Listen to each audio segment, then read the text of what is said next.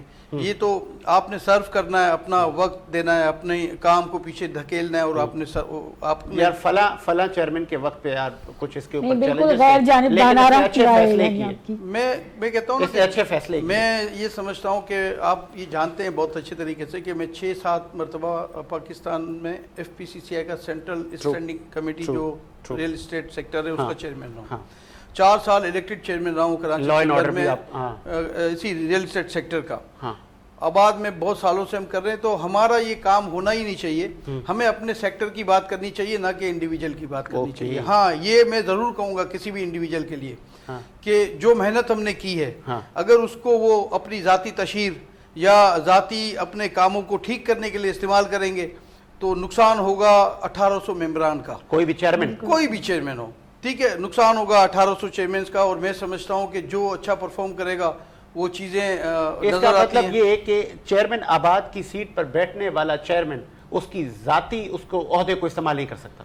ہونا ہی نہیں چاہیے نا, ہونا ہی نہیں چاہیے, ذاتی نہیں ہونا چاہیے. اور ہونا یہ چاہیے, ہمارا یہ ماننا ہے کہ جب کوئی پرفارم کر کے گیا ہو نا تو ذمہ داری ہے آنے والے کی کہ اس کے تسلسل کو ٹوٹنے نہ دے, نہ کہ کوئی نیا, کیونکہ 1 سال تو ہوتا ہے, 1 سال میں وہ کوئی نیا ایجنڈا لائے گا اور اس کو ہم آئیڈینٹیفائی کرتے کرتے جب اس نتیجے پہ پہنچیں گے کہ یہ ذات کے لیے تھا یا سیکٹر کے لیے تھا تو اس وقت تک ٹائم پورا ہو چکا ہوتا ہے. تو ہمارا یہ ماننا ہے کہ کوئی بھی ہو, ہم نے جو محنتیں کی ہیں, ہم نے بہت محنت کی ہے سیکٹر پہ, تو اس کو ہمیں ہوتا ہے فوکس کہ کیا وہ پرفارم کر رہے ہیں, کیا آج میں کہتا ہوں آج لوگوں کے کام ہو رہے ہیں. لا اینڈ آرڈر بھی آپ دیکھتے ہیں, کوئی فیوریٹ افسر؟ دیکھیں میں تو 11 سال میں نے تقریباً اور 7 بار میں چیئرمین یا کنوینئر رہا law and order anti encroachment cell کا. تو میں آج کی بات کر رہا ہوں پہلے کہ جو آج ہمارے ادارے کے لوگ ہیں, تمام اداروں کی میں بات کر رہا ہوں, وہ بہترین پرفارم کر رہے ہیں. اور پچھلا جو ہمارا ٹینیور تھا اس میں بھی انہوں نے ہمارا بھرپور ساتھ دیا. ہم نے چیف صاحب کو بھی یہ بات بتائی کہ تمام اداروں نے, تمام ایجنسیز نے کوشش کی کہ سیکٹر کو چلائیں, کام کو چلائیں. لیکن جو وہ فلاں افسر تھا وہ کمال تھا. دیکھیں میں ایک افسر کا نام اس لیے نہیں لوں گا کہ ہر بندے کا ڈومائن الگ ہے. اگر کوئی ایسٹ میں پرفارم کر رہا ہے, دوسرا ویسٹ میں پرفارم کر رہا ہے, پھر کوئی as a Karachi chief perform کر رہا ہے. ہاں یہ ضرور ہے کہ پولیٹیسائز نہیں ہونا چاہیے. جب بھی یہ افسران کبھی بھی پولیٹیسائز ہوتے ہیں تو وہ پھر ڈیلیور نہیں کر پاتے. اور میں تمام اپنے اداروں کو بھی, اپنے جو ارباب اختیار ہیں ان سے میں کہتا ہوں کہ پولیسنگ کو خاص طور پہ, کیونکہ فورس کے لوگ تو نہیں ہے پولیٹیسائز. سوری بریک کا مجھے پروڈیوسر صاحب کہہ رہے ایک بریک لیتے ہیں جی. اور آصف بھائی ادھر ہی ہیں, بہت سارے اچھے اور تیکھے تگڑے سوال سب کریں گے. ایک بریک لیتے ہیں, بریک کے بعد آتے ہیں.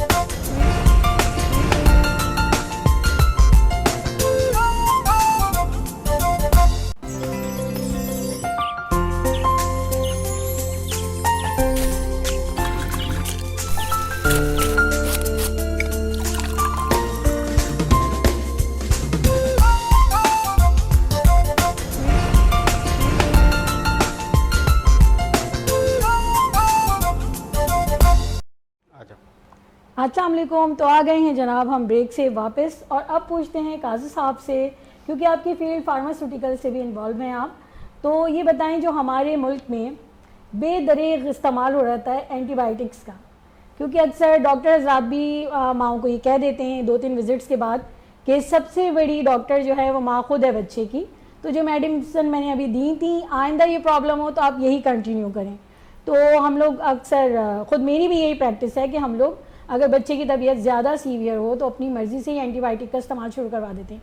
کیا یہ درست ہے؟ دیکھیں اس چیز کو انڈرسٹینڈ کرنا ضروری ہے کہ اینٹی بائیوٹک یا سیلف میڈیکیشن صرف اینٹی بائیوٹک کی بات نہیں ہے, بلکہ ہر قسم کی دوائی پہ سیلف میڈیکیشن تو بالکل کرنا نہیں چاہیے. اس کا جو کہ بلکہ کہا جاتا ہے نیم حکیم خطرہ جان, تو ایگزیکٹلی یہی والی بات ہے. اب مسئلہ کیا ہے کہ ہمارے معاشرے میں ایک چیز ہے کہ ہر بندہ اپنے آپ کو ڈاکٹر سمجھنے لگتا ہے. آپ اپنے لیے نہیں تو دوسرے کو مشورہ دینا شروع کر دیں گے. ایک پروفیشن ہے, 5 سال وہ پڑھ کے آیا ہے تو ڈاکٹر ہے, تو اس نے دونوں تینوں چیزوں کے بارے میں انفارمیشن لی ہے کہ دوائی کیسی ہوتی ہے, کیا اثر کرتی ہے, کیا نہیں کرتی ہے. تو سیلف میڈیکیشن تو بالکل بھی نہیں کرنی چاہیے. ہاں دیکھیں, اگر آپ کو ڈاکٹر کے پاس جانے کا مسئلہ ہے تو آج کل تو ماشاء اللہ سے ڈفرنٹ ٹائپس کی ایپس آ گئی ہیں, آپ ڈاکٹر سے ویسے ہی ایپ کے تھرو اس سے رابطہ کر سکتے ہیں, ڈاکٹر سے مل سکتے ہیں. سیلف میڈیکیشن تو میں بالکل بھی ریکمینڈ نہیں کرتا کسی بھی حوالے سے. ہاں جو باقی ساری چیزیں ہیں جس کو کہتے ہیں کہ گھر کی ریمیڈیز جو ہیں وہ تو فالو کی جا سکتی ہیں, لیکن اسپیشلی اینٹی بایوٹک کے لیے تو ڈاکٹر سے ریکمنڈیشن کے بغیر آپ اس کو سیلف میڈیکیشن پہ نہیں. اور خدا نخواستہ کوئی ڈاکٹر ایسا ریکمینڈ کر بھی رہا ہے تو پھر بھی ہر اس انسان کو کوشش کرنی چاہیے کہ ایسی کوئی چیز ہو گئی ہے اسپیشلی بچوں سے ریلیٹڈ تو چائلڈ اسپیشلسٹ کے پاس جا کے اس سے کیا واقعی میں میڈیسن دینی چاہیے کہ نہیں دینی چاہیے اس پہ دیکھنا چاہیے. ہاں یہ ضرور ہے ہمارے یہاں کہ ایک تو ماشاءاللہ سے جو آلودگی بہت زیادہ ہے, ہوا میں اتنی آلودگی ہے کہ آپ کو ہر سیزن میں بچے کے ساتھ نزلہ, کھانسی اور پیٹ کی بیماری تو ملتی ہے. جو ہوتی ہیں پرابلمز بڑوں کو بھی آتی ہیں, وہ بڑوں کو بھی بار بار سیم پرابلمز آتی ہیں اور بڑے بھی یہی پریکٹس رکھتے ہیں. بالکل صحیح کہہ رہی ہیں. تو یہ ہے کہ اس کے لیے احتیاطی تدابیر تو کی جا سکتی ہیں, لیکن سیلف میڈیکیشن کے لیے تو ڈاکٹر سے رابطہ کرنا بہت زیادہ ضروری ہے. تو یہ تو ایک پہلی چیز تو یہ سب. اور ایک پوائنٹ اور مجھے ذرا کلیئر کیجیے, اکثر ایسا بھی ہوتا ہے کہ اینٹی بایوٹکس ہمیں دی جاتی ہیں تو وہ صبح شام یعنی 12 آورس کے وقت سے دی جاتی ہیں, تو کبھی جب ہماری طبیعت بہتری کی طرف آنے لگتی ہے مصروفیات کے باعث یا لاپرواہی کے باعث ہم ایک ڈوز مس کر جاتے ہیں اور پھر سیکنڈ ڈے ہم دوبارہ سے کنٹینیو کر لیتے ہیں. تو کیا یہ عمل بھی درست ہے یا اس سے ہمیں کیا نقصانات ہو سکتے ہیں؟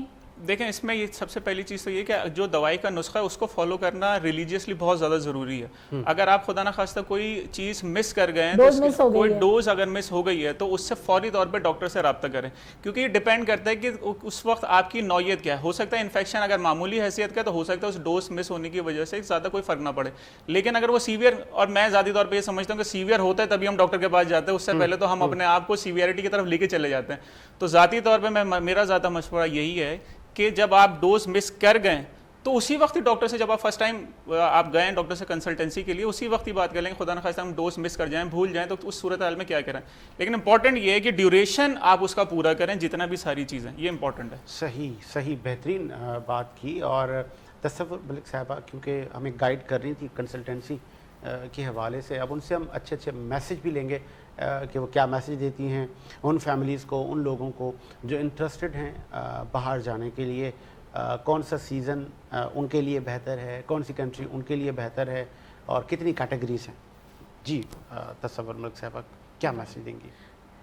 جی سجیشن کے حساب سے اگر فیملیز جاتی ہیں تو نارملی جو ہے وہ سمر بریک جو ہوتا ہے جو کہ اراؤنڈ مئی سے سٹارٹ ہوتا ہے اور سپٹمبر تک جاتا ہے, تو اس ڈیوریشن کو جو ہے وہ آپ اپنے بجٹ کے حساب سے پلان آؤٹ کریں. اچھا یہاں پہ اکثر و بیشتر دیکھنے میں آیا ہے کہ جو پہلے ابھی اس سے تھوڑی دیر پہلے ہم ڈسکس کر رہے تھے کہ ہم پیکیج لے کے چلے جاتے ہیں اور وہاں پہ ہمیں وہ چیز اویلیبلٹی نہیں ہوتی ہے. تو ہوتا یہ ہے کہ بحیثیت انسان اور بحیثیت ایک فیملی کو لے کے ساتھ چلنا, تو اس میں انسان کی یہ خواہش ہوتی ہے کہ وہ فیملی کو گھمائے بھی اور اس کو دنیا کے ساتوں عجوبے دکھا دے اور پیسے کی بچت بھی ہو جائے. تو میرا یہ کہنا ہے کہ کوالٹی پہ آپ کمپرومائز مت کیا کیجیے, کیونکہ آپ یہاں سے تو یہ کہہ کے چلے جاتے ہیں چاہے آپ عمرے پہ جا رہے ہو یا ٹور پہ جا رہے ہو, جب آپ بکنگ کے لیے آتے ہیں تو اس وقت کہتے ہیں بس ہمیں تو رات سونے کے لیے آنا ہے, باقی تو ہم پورا دن باہر رہیں گے, لیکن ایسا ہوتا نہیں ہے. آپ پھر رفتہ رفتہ جب آپ وہاں سے وہ چیپسٹ ہوٹل لے کے چلے جاتے ہیں تو اس کا اکوموڈیشن اور اس کا ایریا دیکھنا پڑتا ہے. آپ چیپسٹ علاقے میں رہیں گے, فار ایگزامپل سنگاپور میں ایک لٹل انڈیا کا ایریا ہے, اس ایریا کا نام ہے ایک گیلے کے نام سے ہے. اب وہ ایریا جو ہے وہ کافی اس طرح کا ہے کہ اس میں ڈرگس والے لوگ بھی آ کے ٹھہر جاتے ہیں, کرمنل بھی ٹھہرے ہوئے ہوتے ہیں, بیچلرز بھی ہوتے ہیں. اب آپ نے تو وہاں پیسے بچانے کے لیے, کیونکہ it's too much expensive, Singapore is the one of the highest rank of expensive country, 1.5 گھنٹے کا ملک ہے, گرم ملک ہے, لیکن مہنگا بہت ہے تو ڈالر کی وجہ سے. تو آپ نے اس وقت ضد تو کی, بحث کی, آپ چلے گئے. اب جب وہاں آپ پہنچے ہیں, اس کی کھڑکیاں اور چھت جو ہے نا وہاں پہ جو جس سینیریو پہ بنے ہوئے وہ تھوڑے سے دبے ہوئے جھکے ہوئے ہوتے ہیں, آپ کا دم گھٹتا ہے, آپ کو سفوکیشن ہوتی, پھر آپ فون ملا کے جس نے بک کیا ہوتا ہے اس کی ایسی تیسی کر رہے ہوتے ہیں. تو میں آپ سے یہ کہتی ہوں ریویوز ضرور دیکھا کیجئے. اگر آپ پہلے ریویوز دیکھیں, ریویوز دیکھنے کے بعد اس کو دوسرے اگوڈا, سوری ٹو سے میں یہاں پہ کچھ اگر نام لے دوں, تو دوسری ویب سائٹس پہ جا کے اس کو چیک کیا کریں کہ آیا اس کے بارے میں لوگوں کی پرسنل امیج کیا ہے. کیا یہ تاثر ٹھیک ہے کہ وہ ایڈمیشن یونیورسٹی سے ہو گیا کسی اسٹوڈنٹ کا, جی, پھر وہ لیٹر ہی جھوٹا تھا, وہ ایڈمیشن ہوا ہی نہیں تھا اور اس بیچارے نے پیمنٹ کر دی. اب یہاں پہ بتا دوں آپ کو, دیکھیے آفر لیٹر جو آتا ہے نا وہ یونیورسٹی سے آ گیا, ٹھیک ہے, اس کے بعد ایڈمیشن بھی آ جاتا ہے, پھر یونیورسٹی کا اگر اس نے آپ کو اکاؤنٹ دیا ہے تو آپ نے اپنی جو سیمسٹر فیس ہے وہ یونیورسٹی کے اکاؤنٹ میں پے کرنی ہے, آپ نے پے کر دی, وہاں تک جو ہے وہ معاملات صحیح ہوتے ہیں. لیکن کچھ ہمارے ایسے بھی ہوتے ہیں کہ پرانا رکھا ہوا, کیونکہ انہیں اپنی کنسلٹنسی فیس چارج کرنی ہوتی ہے, تو وہ پرانا رکھا ہوا ایڈمیشن اور یونیورسٹی کا ڈیٹا نکالتے, ہیڈر نکالتے اور اس کے نیچے ایڈٹ کر کے جو ہے وہ اس بچے کو دے دیتے. اب بچہ وہ کاغذ لے کے خوشی خوشی چلا جاتا ہے, لیکن خیر آج کل تو بچہ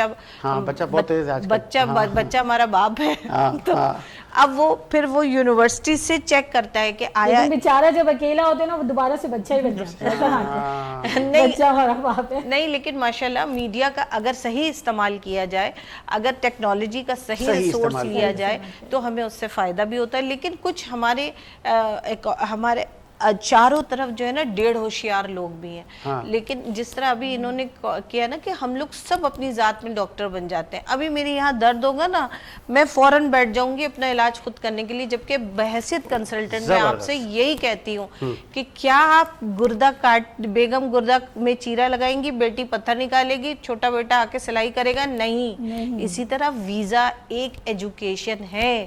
آپ ایک پڑھے لکھے کنسلٹنٹ کو پیسوں کا منہ نہ دیکھیں, اس کو ہائر کریں, کیونکہ آپ جتنا آپ پیسے بچانے میں اپنے آپ کو سمجھتے ہیں نا کہ میرا پیسہ لاس ہو گیا, اس سے زیادہ کنسرن ہے پاسپورٹ کا ریجیکشن. چلیں پروڈیوسر صاحب مجھے بریک کا کہہ رہے ہیں, ایک بریک لیتے ہیں, لیکن آپ نے کہیں نہیں جانا, ایک بریک لیتے ہیں, بریک کے بعد آتے ہیں.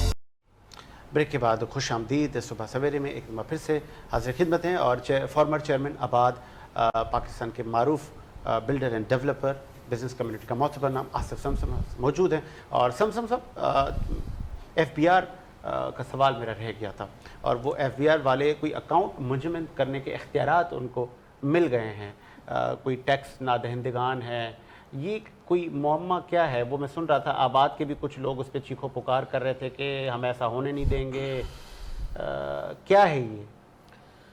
دیکھیں, یہ پرسپشن ہی غلط ہے کہ آپ نے کہا کہ ایف بی آر نے یہ کوئی ایسا کام کر دیا ہے. کیا ہے ایف بی آر کوئی اختیارات دیے گئے ہیں.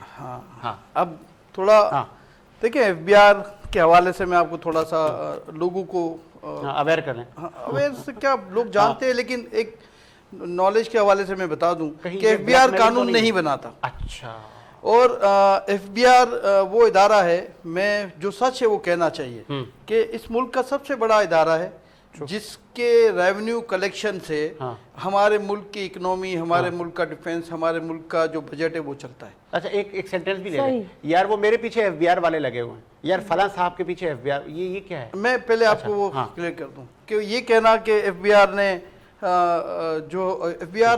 ایف بی آر پرفارم کرتا ہے, اچھے برے لوگ ہر جگہ ہوتے ہیں. میں کوئی ترجمان نہیں ہوں ایف بی آر کا, لیکن میں سچ آپ کو بتانا چاہتا ہوں کہ ایف بی آر ہی ایسا ادارہ ہے جو پورے ملک کی سب سے بڑی کلیکشن کرتا ہے. اور یہ کہنا کہ ایف بی آر نے یہ کر دیا,